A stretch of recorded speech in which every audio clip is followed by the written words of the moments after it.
अस्सलाम वालेकुम गाइस। तो आज हम पढ़ने लगे कॉन्सेप्ट जो है binary search trees. Now this is a concept जिसमें अक्सर स्टूडेंट्स को काफ़ी डिफ़िकल्टी आती है। तो before moving on to binary search trees, let's try to look at what trees in general are. ठीक है, सो हमने एक एग्जांपल पढ़ी होती है अक्सर बचपन में फैमिली ट्रीज़ की, राइट। सो अब एक फैमिली ट्री क्या होता है? फैमिली ट्री में बेसिकली आपकी हर जो नोड होती है, अब एक नोड क्या होती है? Node is the name of one member of the family in this case. So let's suppose you have a person named x, ठीक है, उसके दो बच्चे थे y एंड z, ठीक है। सो अब x जो है ना, x as an entity is called a node, ठीक है।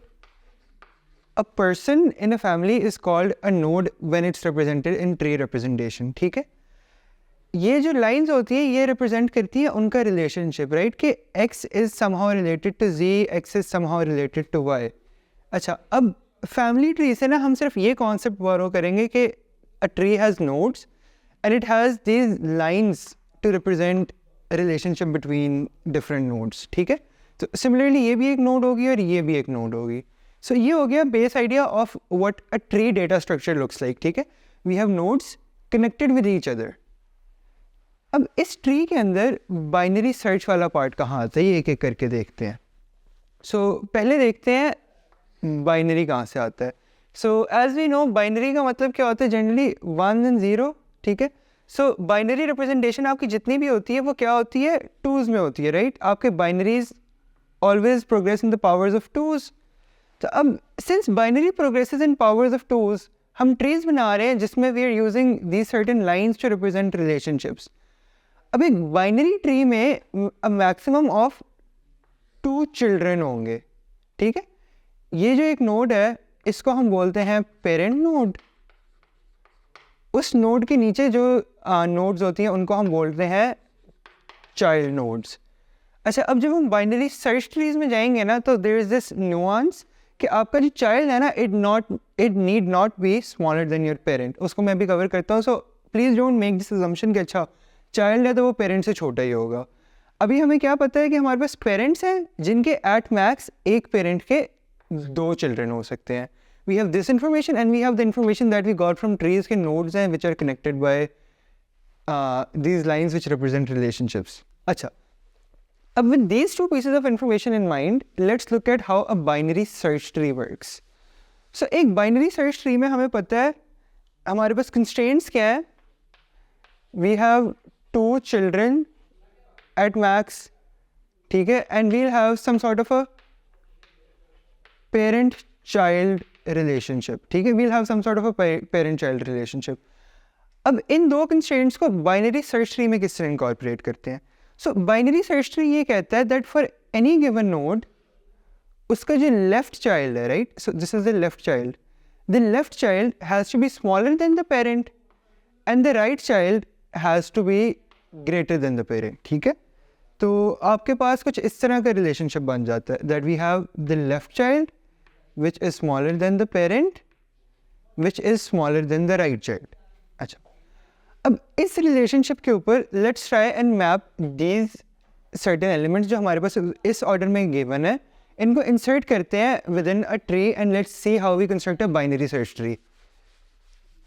So let's start. सबसे पहले हम क्या करेंगे? सबसे पहले हम अपना फर्स्ट नंबर उठाएंगे, ठीक है। And in a binary search tree, you will always take the first number and assume that the first number is the root, ठीक है। We have no constraint कि अच्छा root specific क्या होनी चाहिए। So हमारे पास ये नंबर 4 आ गया as a root, ठीक है। नंबर 4 के बाद नेक्स्ट नंबर क्या है? 2. Now we know that 2 is less than 4 and we know that the left child is supposed to be less than the parent. So यहाँ पर हम इंसर्ट कर देंगे 2. Whoops, यहाँ पर हमने इंसर्ट कर दिया 2। उसके बाद हमारे पास अगला नंबर क्या है? 3. Now we know that 3 is less than 4, so 3 4 की तो इस साइड पर आ गया, ठीक है। हम इस साइड पर ट्रैवल करके लेफ्ट साइड पे, but we know that 3 is greater than 2, 3 is greater than 2। और नाउ सिंस वी नो कि हम 2 से ज़्यादा चिल्ड्रन नहीं रख सकते, सो वी नो दैट इसने होना तो 3 ने लेफ्ट चाइल्ड ऑफ 4 ही था, but since 4 already has a left child, तो हम क्या करेंगे? हम 2 की राइट साइड पर जाएंगे, हम 2 की राइट साइड पर जाएंगे और यहाँ पर हम 3 लगा देंगे एज द नेक्स्ट चाइल्ड। आगे चलते हैं। So moving on, we see the number 6. Now we can immediately spot कि 4 is smaller than 6. So 6 बनेगा 4 का right child. हम right side पर जाकर देखेंगे तो 4 has no right child as of now. तो 6 automatically आ जाएगा यहाँ पर as the right child of 4. Moving on, we have 5. Is 5 greater than 4? Yes, 5 is greater than 4. तो once again हम right side पे आ गए. Now we see that 4 already has a right child. तो अब हम क्या करेंगे? अब हम देखेंगे ये जो right child है इससे बड़ा है 5, ये छोटा है. So we see कि 5 is less than 6. तो 5 जो है वो इसका left child बन जाएगा. So we insert 5 over here. Coming on to 7. 7 once again is greater than 4. 4 already has a right child. So we see कि right child से बड़ा है 7 या छोटा है 7. Now we see कि 7 जो है वो right child से भी बड़ा है. तो we go towards the right side of 6. And since 6 has no right child, तो हम यहाँ पर अपेंड कर देंगे 7. अच्छा, अब लास्ट में हमारे पास रह गया 1. 1 के लिए हम क्या देखते हैं? हम देखते हैं कि 1 4 से छोटा है तो 4 की लेफ्ट साइड पे आ जाएगा. 4 already has a left child, तो हम 4 के लेफ्ट चाइल्ड से देखेंगे. 4 का लेफ्ट साइड चाइल्ड है 2. लेफ्ट चाइल्ड से छोटा है 1 या बड़ा है? लेफ्ट चाइल्ड से छोटा है 1, तो वंस अगेन लेफ्ट साइड पे चला जाएगा.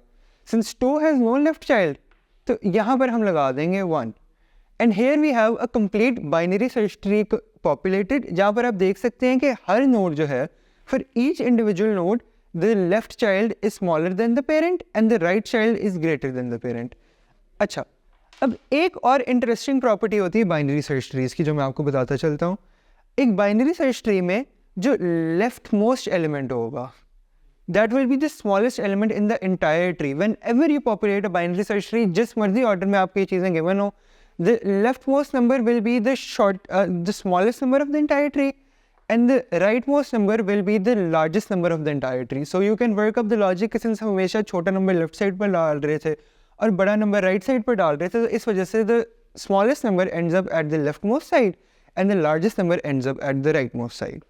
And that is it for binary search trees का base concept. We will come back with another video जहाँ पर हम आपको actually इसका code करना सिखाएंगे. So if you think you learned something new in this video, you had some confusion in binary trees and it helped you, or you think there's a friend whom it might help as well, please think about sharing this video with your friends, like this video, and if you have any queries regarding binary search trees or any other computing concepts, feel free to drop down comments and we'll get back to you as soon as possible. Take care. Allah Hafiz.